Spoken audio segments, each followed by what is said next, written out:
ইরানের প্রয়াত সর্বোচ্চ নেতা আয়াতুল্লাহ আলী খামেনির ১৪ মাস বয়সী নাতনি জাহারা মোহাম্মদীকেও ছাড়েনি যুক্তরাষ্ট্র ইসরায়েল। তাদের ভয়াবহ হামলায় দুধের এই শিশুও নিহত হয়েছে। এরপর খামেনিসহ তার পরিবারের ৪ সদস্যের জানাজায় অংশ না নিতে বিশ্বের বিভিন্ন দেশকে চাপ দিয়েছে যুক্তরাষ্ট্র।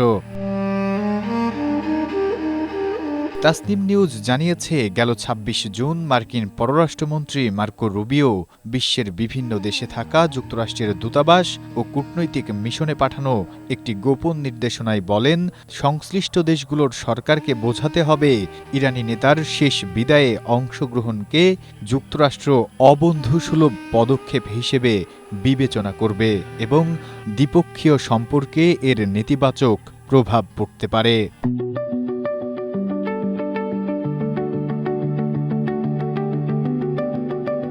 নাম প্রকাশে অনিচ্ছুক ২ আরব কূটনীতিকের বরাত দিয়ে প্রতিবেদনে বলা হয়েছে, মার্কো রুবিও অন্তত ৫টি আরব দেশের পররাষ্ট্রমন্ত্রীদের সঙ্গে ব্যক্তিগতভাবে এ বিষয়টি নিয়ে আলোচনা করেছেন। এছাড়া আফ্রিকার বিভিন্ন দেশে নিযুক্ত মার্কিন রাষ্ট্রদূতরাও সংশ্লিষ্ট দেশগুলোকে সতর্ক করে বলেছেন, তারা যদি খামেনির অনুষ্ঠানে অংশ নেন তাহলে যুক্তরাষ্ট্রের উন্নয়ন সহায়তা কমিয়ে দেওয়া হতে পারে। প্রতিবেদনে আরও দাবি করা হয়েছে, উত্তর আফ্রিকার একটি গুরুত্বপূর্ণ দেশ যুক্তরাষ্ট্রের সঙ্গে সম্পর্কের সম্ভাব্য প্রভাবের শঙ্কায় তাদের প্রতিনিধিত্বের স্তর কমিয়ে দেয়।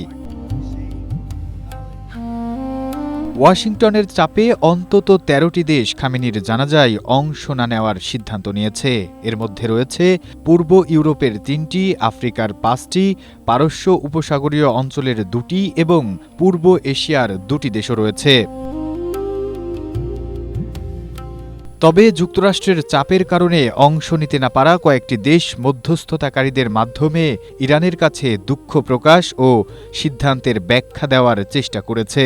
এছাড়া কিছু দেশ তেহরানের নিযুক্ত নিজেদের কূটনীতিকদের অনুষ্ঠানে পাঠানোর প্রস্তাব দিলেও ইরান তা গ্রহণ করেনি।